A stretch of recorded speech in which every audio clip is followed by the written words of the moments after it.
Hey, what's going on, people? It's your boy Brown Baldy yet again, coming into a new reaction to my boy, The Critical Drinker. I think it was called Why James Gunn's DCU is Dying or something like that.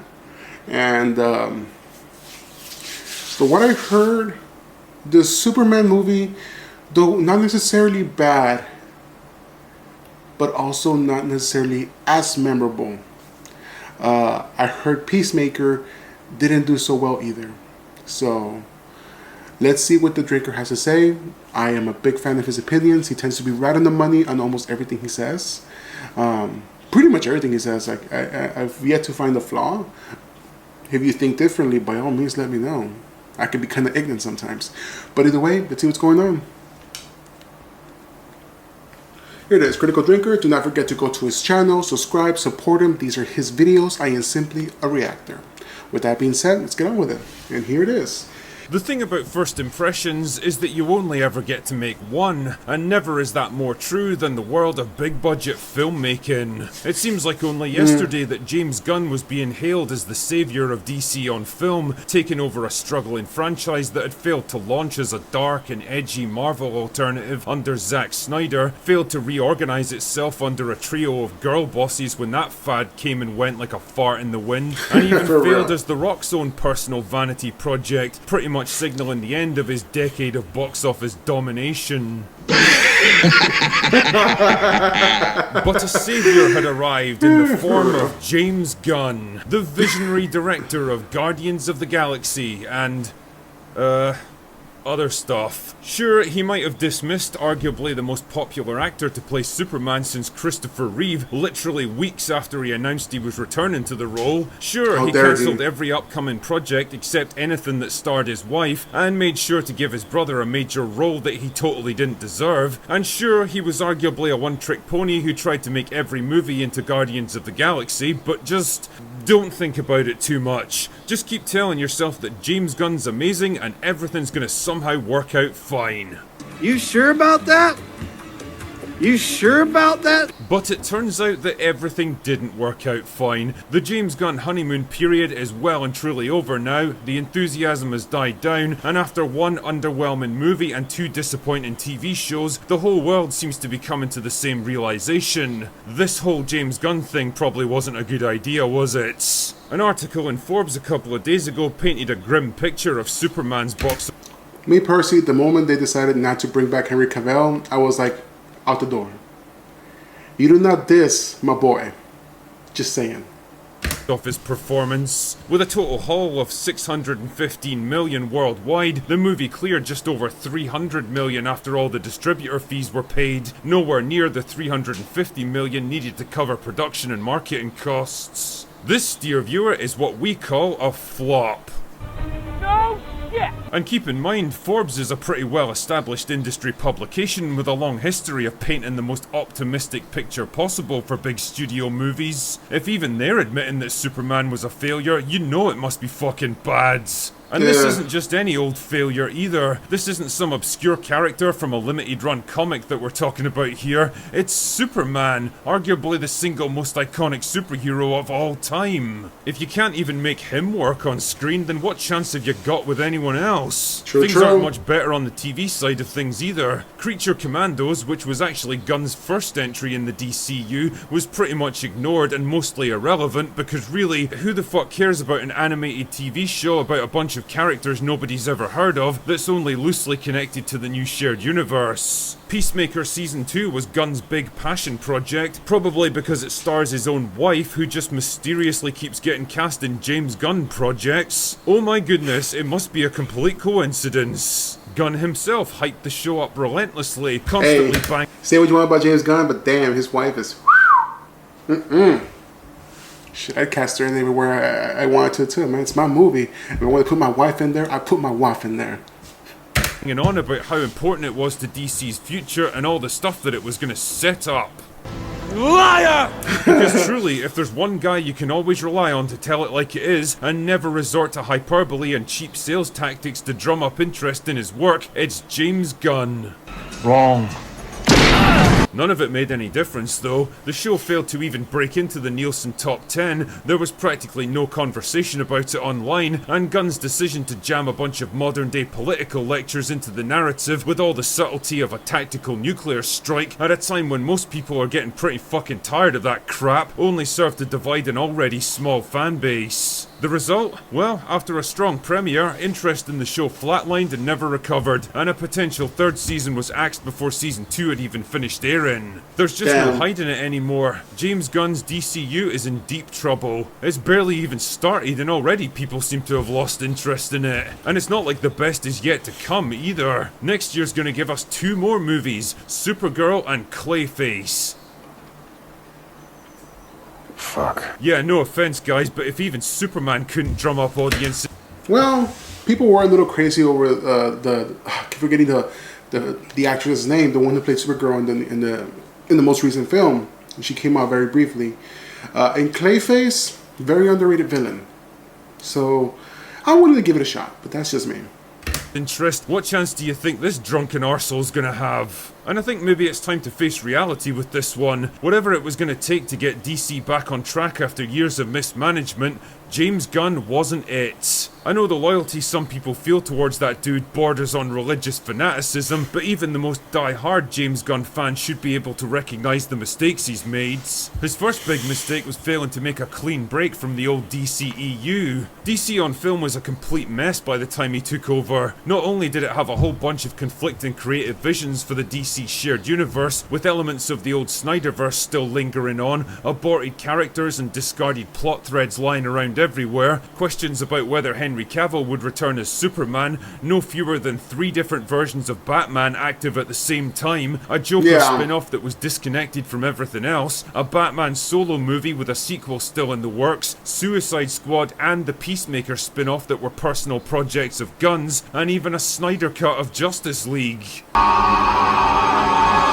What he really should have done was kill everything, let the franchise rest for a couple of years, and then do a hard reset, starting over with a completely blank slate. Instead, he went for a confusing and convoluted halfway house solution, axing most of the old DCEU, but still carrying Suicide Squad and Peacemaker over into the new continuity. Isn't it funny how people and projects that are personally connected to James Gunn always seem to make the cuts? He also kept the Matt Reeves Batman and the Todd Phillips Joker movies in their own separate continuities, with plans to introduce his own version of Batman and Joker into the DCU. Son of a bitch!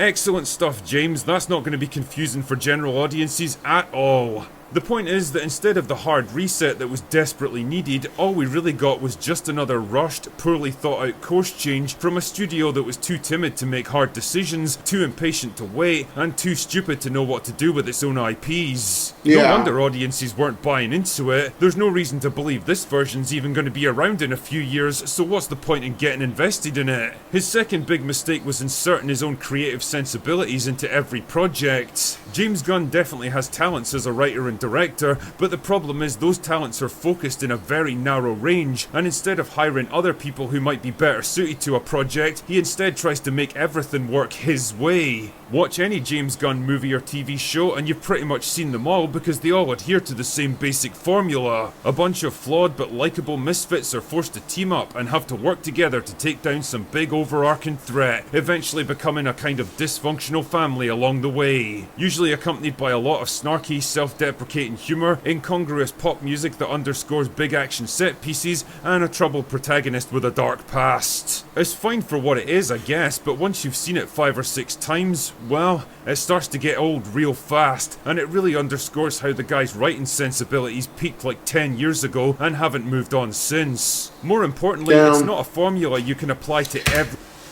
Yeah, it can be very repetitive sometimes. And don't get me wrong, I am still a big fan of the Guardians of the Galaxy. I did like the first Peacemaker. I have not seen the second one, so I gotta get around to that one. But yeah, like... everything he said in between. Just too many things going on at the same time. The best Batman, honestly, I would lean on the Batman, because that one was pure gold. What's his name? Who directed the Batman? I forgot. Point is, it was a great movie. It just went back to basis, detective work. just a dark setting. Just, oh, it was serious. It was badass. I started watching The Penguin, but I have not gotten around to finish it. I need to get around to that because I saw the first episode and I was hooked. But I gotta watch it.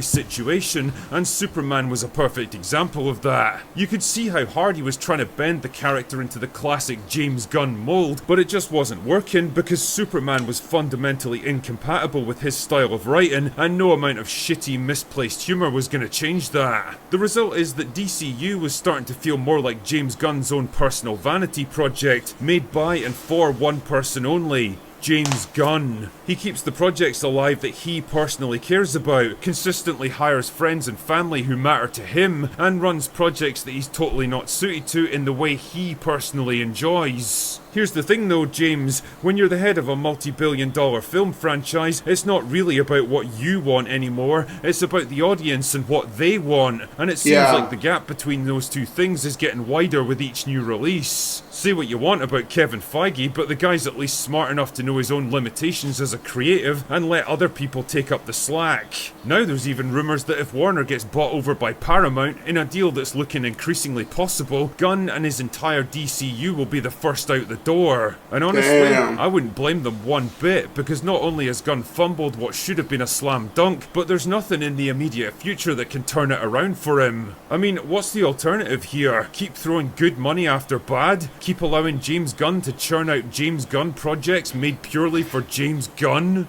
Like I said before, you only get one chance to make a first impression, and something tells me this could be James Gunn's last. Damn. Anyway, that's all I've got for today.